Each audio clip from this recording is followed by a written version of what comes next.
In this week's video, we will be discussing Le Chantelier's principles and manipulating equilibrium. We'll be doing two problems. The first problem says, for which of the following reactions will a change in volume affect the position of equilibrium? We have 6 different examples. When dealing with equilibrium, remember that we are able to change concentration, temperature, pressure, and volume. So for this problem, we will be changing the volume. So what can we do to discuss changing the volume? The best way of explaining is moles of the gas of product cannot equal the moles of the gas of the reactant. This means that we need to have different moles of gas both in the reactant and in the product. If they are the same, no change in volume will be able to help fix this.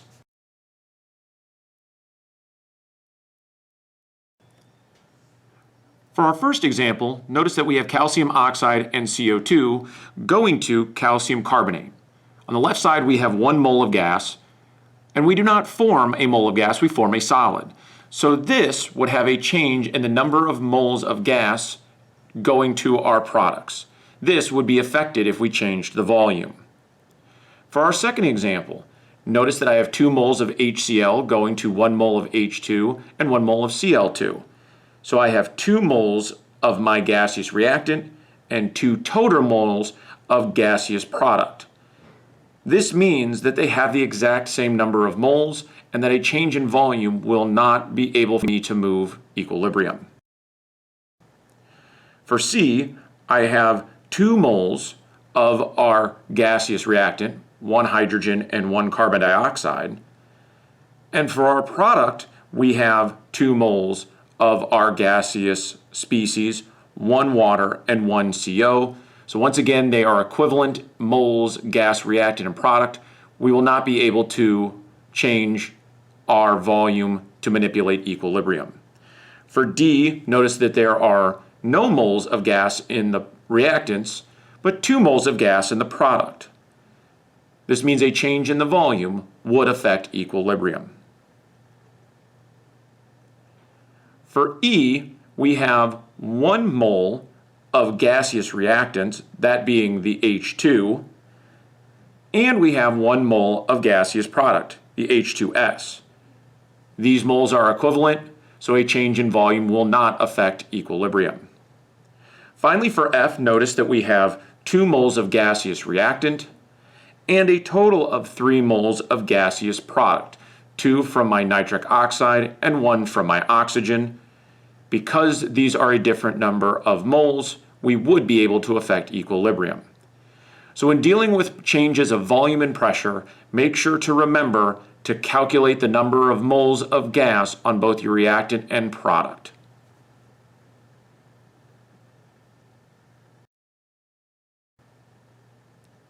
For our second problem, considering the following reaction, we have SO2 gas plus Cl2 gas going to SOCl2 gas.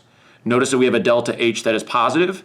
So now we can predict how equilibrium will change if we have the following conditions.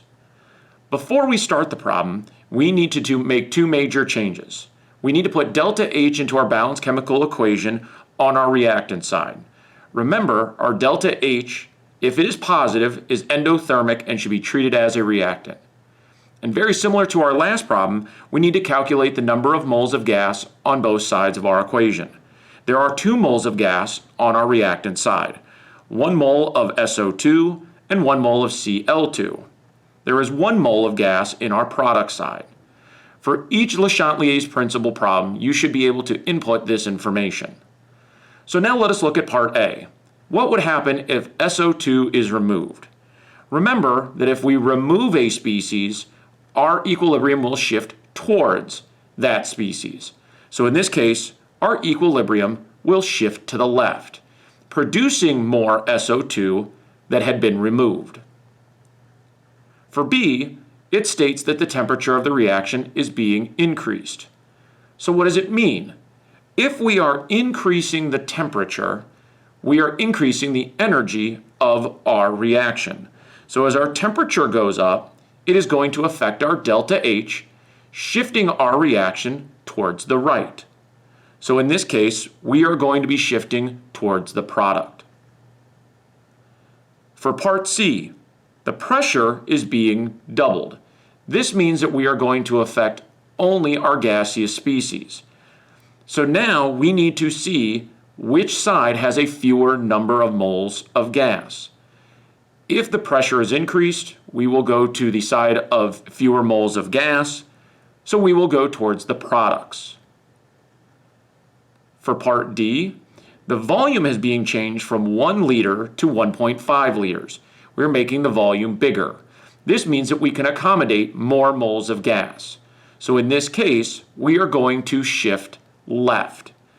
Notice that an increase in pressure and an increase in volume are inversely proportional. For our last part, SO2Cl2 is being added to the flask. This means that we are adding to our product. So one of the fundamental rules of Le Chantelier's principle says, if you're adding to a side, it will go away from that stress. The other idea of that is if you are removing from a side, you will go towards that stress. So in this case, with us adding, we are going to go away from that stress. So we are going to go away from the SO2Cl2, and our equilibrium will shift to the left. For these reactions, it's important for you to see that changing not only the concentration, the pressure, and the volume, as well as our temperature, will give us the ability to manipulate equilibrium expressions. Good luck.